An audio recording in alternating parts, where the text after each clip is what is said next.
그럼 슬슬 편안하게 예. 이번 대선 관련해서 이야기를 한번 해봅시다. 네.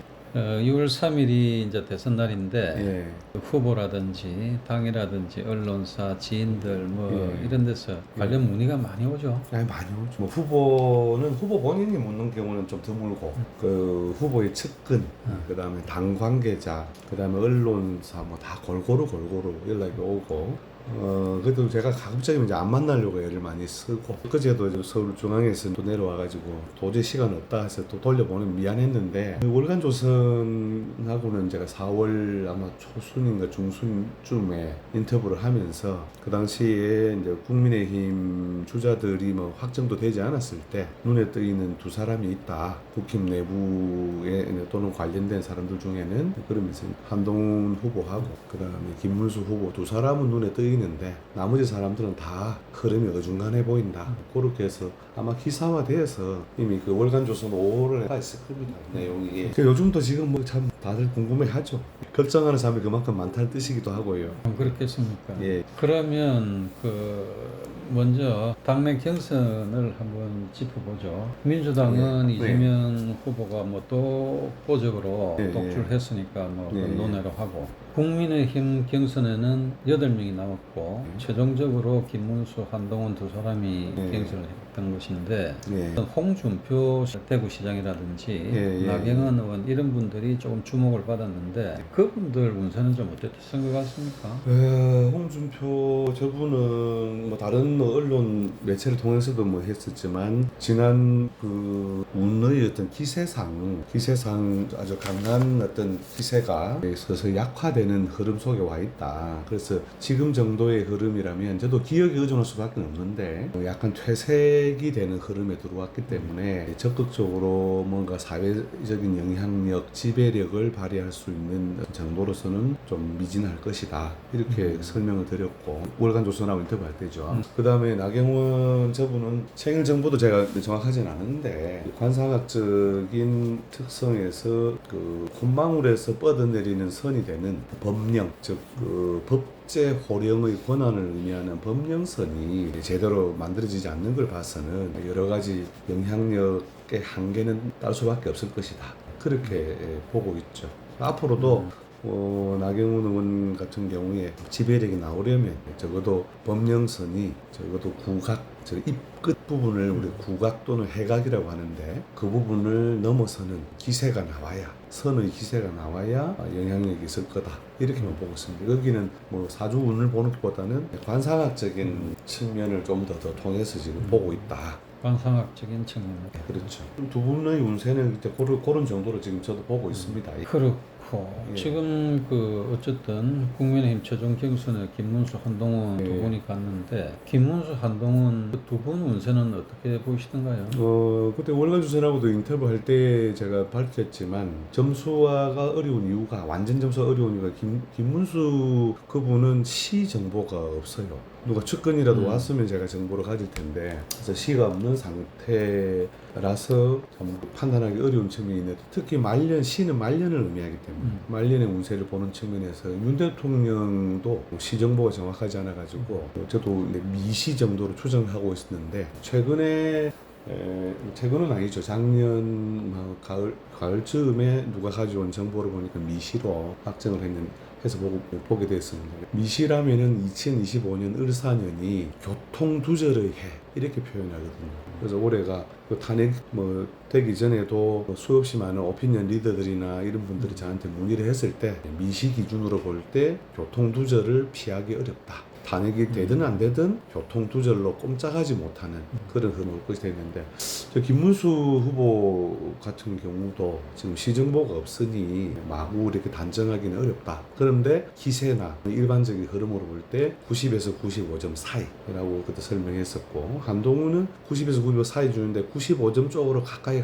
근접하고 있다. 꼭 점수 차이를 매긴다면 1, 2점 차이 날 수 있는데 누가 후보가 되더라도 이상하지 않다. 보고 나머지 사람들은 90점을 뚫지 못한다. 85점에서 90점 사이에 있기 때문에 그때 제가 그렇게 인터뷰를 했었죠. 그리고 이제 선거 이후에 결과에 상관없이 두 사람은 뭐 당에서의 지분이나 지배력이나 영향력이나 이런 것들이 생겨날 것이고 좋은 흐름과 이렇게 연결고리를 가진다면 또 좀 큰 꿈도 꿔볼 수 있겠다. 최소한 지금 큰 꿈이라는 게 뭐 만약에 대선에서 좋은 결과를 못 얻더라도 당의 당권을 진다거나 그렇죠. 다른 형태의 정치적 헤게모니를 질 수 있다. 그렇죠. 예를 들어서 이런 뭐 식으로. 분당이 된다든지 분당이 됐을 때 각각 정치 세력화할 수 있는 입지, 그 다음에 여러 가지 뭐 그 당의 영향력 이런 것들을 가질 수 있지 않겠느냐 이렇게 보고 있습니다. 김문수 후보 같은 경우가 통상 우리가 뭐 이야기할 때 산천의 정기를 받은 경우나 또 세덕을 줬는다, 즉 시대 예. 정신 같은 거를 줬는 예, 예. 경우에는 예. 굳이 사주를 보지 않는다 예. 이런 얘기를 하는데 그런 측면에서 보면은 예. 김문수 후보나 한동훈 후보는 어떻습니까?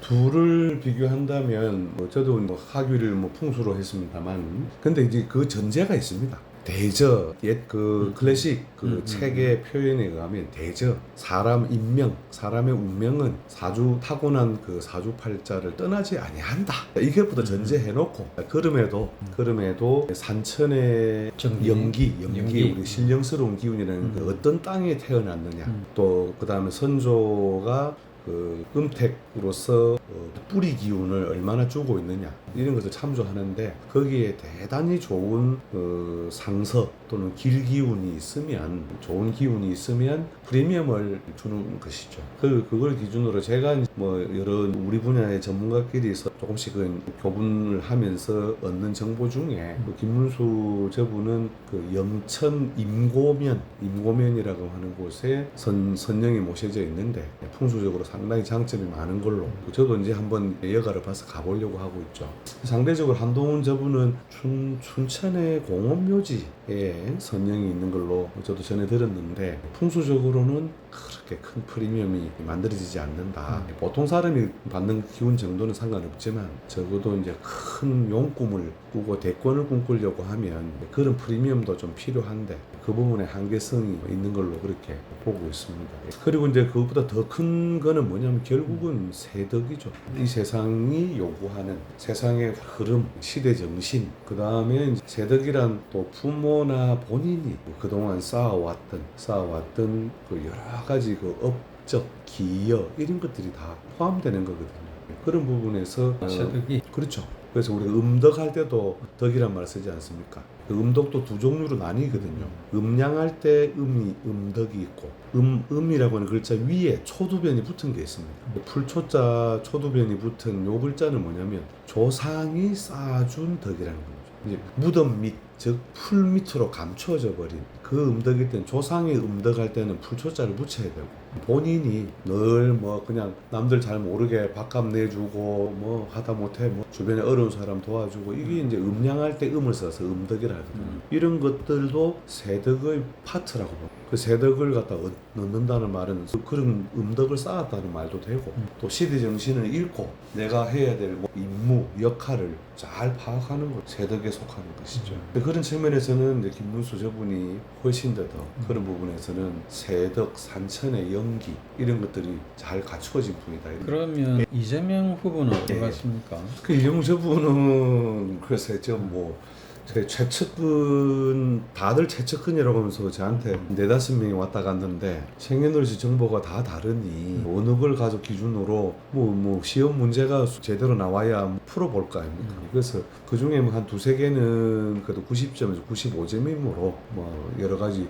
주도권이나 헤게모니 장악에는 문제가 없다 보는데 또 나머지 2개는 또 뭐 어중간합니다. 이게 맞나? 자, 그래서 물론 추정으로 해서 우리가 이제 짐작은 하고 있지만 이거는 근거가 확실하지 않은 걸 가지고 제가 밖으로 말할 게 아니라서 그렇고요. 그다음에 이제 풍수적으로도 제가 직명은 정확하게 생각 안 납니다만 우리 뭐 안동이 그분이 뭐 그렇다고 하죠. 뭐 예천 안동 뭐 안동. 들은 것 같은데 거기에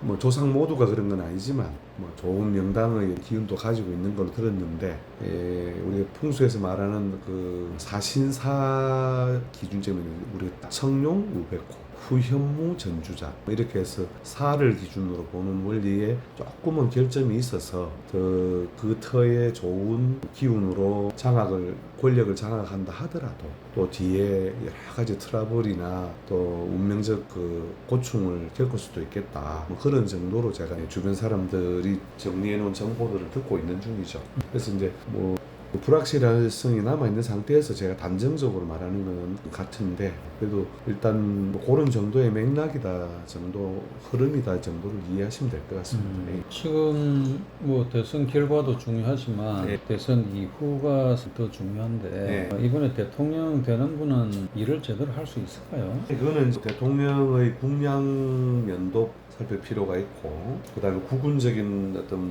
그 흐름하고도 같이 볼 필요가 있는데 국군을 베이스로 둔다면 누가 대통령이 돼도 사실은 고생스러운 세월을 감당해야 될 것이다. 이렇게 일단 보고 있습니다. 그래서 이게 우리나라가 사실은 이제 일종의 휴전 국가이면서 내부적으로는 내전 국가이지 않습니까? 휴전은 북한하고 그렇죠. 북한하고 휴전 상태고 아직 우리 정전을 한 건 아니니까요. 그 다음에 내전은 우리가 총칼로만 하는 게 아니라 이념상으로 물론 세계적인 현상이긴 하지만 이념적 전쟁이 계속되고 있는 상태인데 이게 누가 되더라도 쉽게 잦아들지는 않을 것 같다. 그러면 뭐 누가 돼도 계속 그 갈등 상황 속에서 국가가 운영돼야 되는데 다음 대통령까지도 그 영향받을 것 같고 뭐 차차기 정도나 돼야 그래도 좀 서로 뜻을 좀 이렇게 같이 하면서 이끌어갈 수 있는 대통령이 나오지 않겠느냐 이렇게 보고 있습니다. 그럼 그 결국은 지금 같은 예. 이념, 경도, 예. 진영 등 여러 가지 이런 것들이 해소가 안 되면 누가 되든 굉장히 어려울 것이다. 그렇죠. 힘든 과정을 겪을 수밖에 없다 보고요. 그래서 이제 국군적인 거를 같이 그대로 연결해서 본다면 우리가 보는 잣대나 기준으로 볼 때는 이런 그 이념적인 어떤 분쟁이나 갈등이 또는 뭐 일종의 전쟁이 2002년 3년 이후 서서히 격화돼 왔다. 국군을 볼 때에 그런 현상은 당연히 있는 것인데 국군이 좋을 때에는 그런 내전이 조금 잦아들거나 어찌됐든 통제되는데 국군이 약화되려면 그런 것들이 점점 격화되는 거죠. 사회 현상에 바로 문제가 되는 건 아닙니다만 그 노무현 대통령 이후에 우리가 이제 가치 추구 중심의 이념 성향과 실용주의 또는 실용 추구 중심의 그 이념 성향이 싹 균열되기 시작했다고 보고요.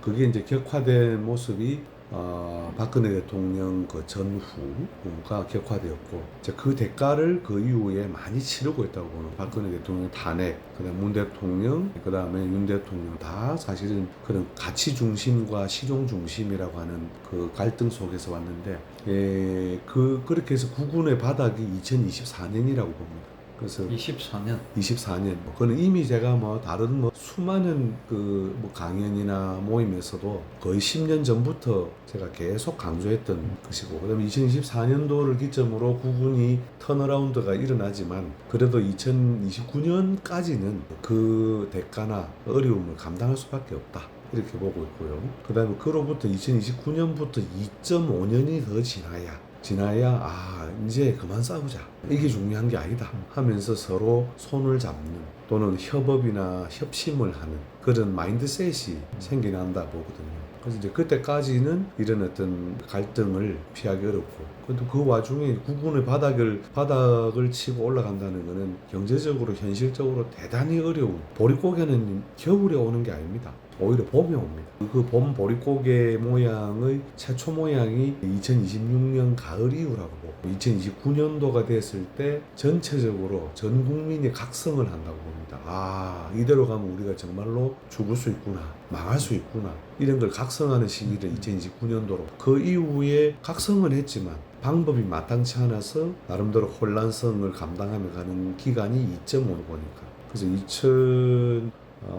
2031년 가을 겨울 아니면 2032년은 돼야 그게 뭐가 중요하노? 아니면 이걸 절충하는 거죠. 우리가 조선시대 아주 여러 가지 또 물론 이거는 유학의 논쟁 속에도 포함됩니다만 의리 논쟁 의가 의로움이 중요하냐, 의리는 이치리자가 아니고 이익할 때에 이익이 중요하냐, 의리가 중요하냐. 이 논쟁은 우리가 예속 논쟁, 원학 논쟁 이런 것처럼 이제 조선시대 유명한 논쟁 속에 있는 거거든요. 그래서 이것을 주로 정통유학에서는 대립적인 걸로 파악하고 있기 때문에 이제 대립적이라는 건 누가 우세하다 중요하다를 나누는 게임인데, 이제 여기에 대한 반성으로서 상보론을 주장하는 사람들 있죠. 이지암 선생 같은 상보론, 이익과 의리는 서로 나쁜 게 아니고 대립도 아니다, 서로 보완적이다.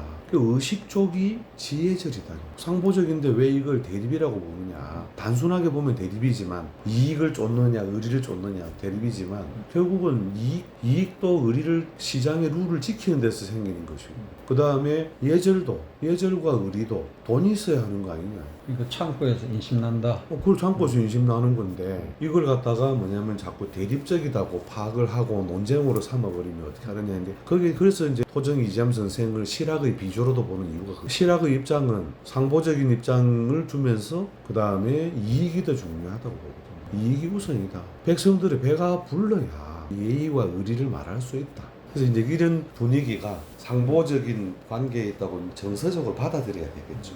지금은 그게 아니죠. 북극곰도 중요하고 맑은 산소도 중요하고 뭐 가치 중심 아니에요. 가치 추구. 근데 실용주의자들은 실용이 더 먹고 사는 게 더 중요하다, 돈이 더 중요하다, 잘 사는 게 중요하다. 이것 가지고 지금 싸울 필요도 없는 싸움을, 국가적인 운이 약하니까 자꾸 싸우고 있는 거. 이런 걸 볼 때 우리가 참 안타까움을 많이 느낍니다. 가치와 실용, 거기에 따른 어떤 충돌, 네. 괴리. 미국도 마찬가지죠. 뭐. 전 세계적으로 지금 뭐 그런 예, 세계적인 분위기인데, 그런 것들이 추후에 예. 어떤 식으로 좀 조화롭게 절충이 될 거라고 봅니다. 저는 이제 교육을 통해서 이런 것을 좀 극복할, 또는 최소한 서로를 인정하는 그런 어떤 분위기를 조성해야 된다고 보는데, 결국 그걸 갖다가 균형 잡힌 모양으로 우리가 학습할 수 있는 방법이 역사교육입니다. 그러니까 우리가 아주 어렸을 때, 우리 세대는 그래도 할머니 무릎팍에서 저녁에 자기 전에 들은 게 뭡니까? 옛날 옛적에는 이랬다.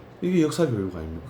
그것이 옳다 그러다가 아니고 옛날에 그랬다는 거죠. 그래서 이제 그런 역사교육을 통해서 우리가 현재라고 하는 것의 어떤 지표나 좌표를 과거와 연결해서 보고, 또 우리가 나아가야 될 미래라고 하는 걸 같이 연결할 수 있는 그런 안목이라든지 감각을 좀 우리가 학습적으로 좀 과정을 만들어서 인문학적인 내공을 사실 전 국민이 갖추어 나갈 때 진짜 선진국이고, 또 선진국의 지위를 유지할 수 있다고 봅니다. 지금 네. 원종민 이야기를 어느 정도 정리해 보면, 예. 29년 정도까지는 구군이 이렇게 피어나기 어려울 것이고, 그렇죠. 다음 대통령도 그래서 그런 가운데 좀 그 영향하에 있을 어려움에 것이고. 어려움이 처해 있을 것이다. 예. 그렇다면 지금 다음 대통령이 누가 되든 어떤 식으로 나라를 이끌어가는 게 좋다고 봅니까? 결국은 협심을 이끌어내는 사람, 그 다음에 이 가치와 실용의 충돌을 어떻게 절충할 수 있는 능력을 가지느냐. 그래서 그동안은 사실은 뭐 좀 표현하기 그렇습니다만, 가치 추구의 그 이해나 이념 집단하고 실용 중심의 이해나 이념 집단끼리 사실은 그런 자기 색깔을 부추김으로써 권력을 장악해온, 그리고 그 부추기는 서로 뭐냐면 충돌을 야기하는 거죠. 또 그걸 인식시키고, 그래서 저렇게 살면 되느냐 하면 서로 손가락질하게 만들고, 그래서 그 싸움판을 통해서 오히려 뭐냐면 부가 이익을 얻는 거는 사실은 손쉽게 권력을 얻는 방식에 속한다. 결국은 지금 흔히 말하는 위증자들 그런 걸 이용했다는 것이죠. 당연하죠. 그냥 지역구도가 아직도 우리가 아픔으로 남아있는 국가지만, 지역구도를 부추기면 내 표가 더 많아지는데 안 할 이유가 뭐가 있습니까? 그거와 흡사하다는 거죠. 그렇다면 결국 대통령부터 인문학적인 소양이 있거나 있어야겠는데, 없으면 정말로 그 책사라도 있어야 되겠죠. 인문학적인 베이스를 깔아주는 책사, 아니면 연구 집단, 그 다음에 뭐 정책 브레인 집단, 거기에 인문학적인 그 연구자라든지 또 그런 팀이나 그 조직이 결국 그런 베이스를 제공하고 있을 때 흔들리지 않는 배가 큰 파도와 맞서며 나가듯이 내공이 있는 국가가 된다고 보는 것이죠. 거기에 거기에 최초로 지식 체계의 누적이 필요할 것이고 인문학적인 그 다음에 그것을 실제 현장에 적용하는 지혜의 차원으로까지 바꾸어주는 그런 조직이든 또 뭐 여러 형태의 기능적인 보안이든 이런 게 있어줘야만 국가 시스템이나 그렇죠. 국가 시스템 속에 반드시 이런 인문적인 것을 충족시키는 그게 있어야 되는데 그걸 지금 뭐 대학이나 뭐 여러 조직 체계에서 제대로 그걸 제시를 못하고 있으니 어른이 없단 말이 있은 지 벌써 몇십 년 아닙니까? 그러면 지금 계속 인문 정신, 예, 인문학 이야기를 해보셨는데 예, 예. 인문 정신이라는 게 예. 뭐라고 보십니까? 인문정신이라는 것은 글쎄요, 그거는 워낙 이제 우리가 이제 제가 연구자 자격으로서 떠들 정도는 아니지만 이런이 폐지하고 한마디로 한다면 어떤 걸 폐지하고 인문 정신이라는 거를 학문적으로 길게 말고 예. 한마디로 어떻게 한다면 인문정신은 결국은 뭐냐면 우리가 이때 문자는 원래 자연의 플로우를 의미하는 건데 문이 문자니까 원래는 그럴 문자로 씁니다만 결국은 그 사람과 생존의 결을 찾아내는 것. 우리가 결이 똑같으면 한결이라 하고 바람도 결이 있어서 바람결이라 하고 물도 결이 있어서 물결이라 하고 살도 결이 있어서 살결이라 하듯이 결을 따라서 뭘 이룩해내는 여러 가지 지식 또는 정보 체계 그 다음에 실제 현장에서의 지혜, 통찰 이런 걸 갖춘 사람들이나 집단을 길러낼 때 그 사회가 진짜 내공이 있는 사회 또 인문을 그 가치, 인문적 가치를 실현하는 사회로 보는 거죠. 저는 그게 진짜 선진국으로 가는 길이라 봅니다. 2만 달러, 3만 달러도 중요하지만 내공이 있는 사회 그럼 결국은 정신적 교육을 잘 해야 되는 것이고 그 역사책을 읽히지 않는다는 것은 어떻게 보면 비극이죠. 역사에서 우리가 뭘 배워야 된다고? 역사는 글쎄요, 그건 역사 자꾸 한마디로 하기도 좀 그렇습니다만 결국 부득이함을 알게 되고 그 부득이함으로 인해서 갈등 양상이 또 생겨날 수밖에 없음을 이해해야 되고 그 갈등을 극복해 나가는 게 인간 사회의 대부분이다.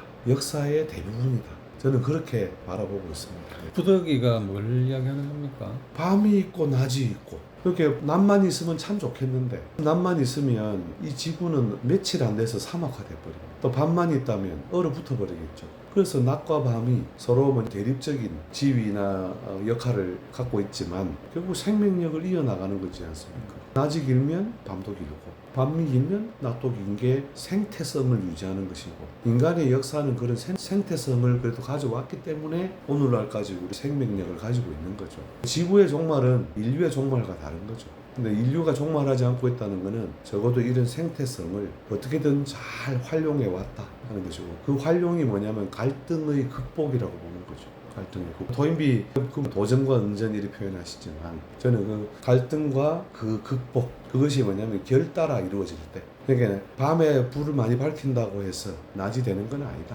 그 다음에 낮에 아무리 뭐냐면 우리가 차양 그늘을 많이 만든다고 해서 밤이 되는 건 아니다. 그래서 그 결에 맞도록 살아가자 하는 거죠.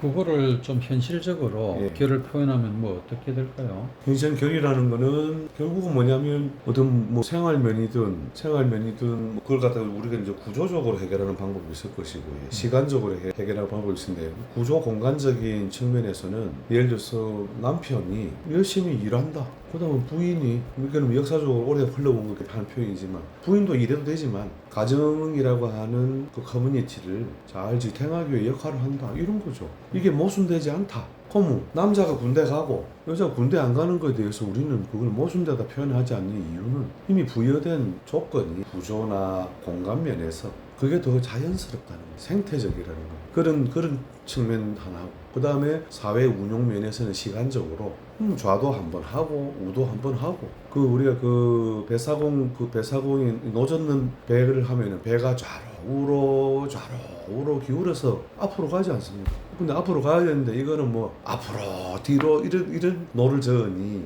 이게 그 사회 전체가 이제 망가지게 되는 거다는 거죠. 그래서 시간적으로 이번에는 네가 또 다음에는 내가 서로 주고받으면 이걸 자연스럽다라고 받아들이면 될 것을 저 새끼 걸 뺏어야만 내가 된다. 이런 그 사고나 구도, 시각 이런 것들이 굉장히 역사의 무지에서 오는 거라고 보는 거죠. 그게 동생이 결국은 나이 들면 할아버지 되고 또 동생 밑에 또 뭐냐면 후배가 또 다시 뒤에 선배되고 이런 거 아닙니까? 시간적으로 보면 그거 당연하다. 인간의 역사란 그렇다. 그걸 갖다 받아들일 수 있는 소양이나 안목은 결국 역사책을 보면 안다는 거죠. 그 역사 교육이 뭐 거창하게 뭐 시험을 치기 위한 교육이 아니고 그런 어떤 변화성이 부득이하다. 거기에 대해서 안목만 있어도 이미 역사책을 읽은 것과 차이가 없는 거죠. 예. 그러니까 세상은 밤이 있으면 낮이 있고 예. 봄이 가면 여름이 오고 그렇죠. 또 가을이 오고 겨울 오고 예. 겨울이라도 또 봄이 오듯이 그렇죠. 다 순리대로 흘러간다. 그렇죠. 그 큰 맥락을 예. 이해를 해야 된다. 그렇죠.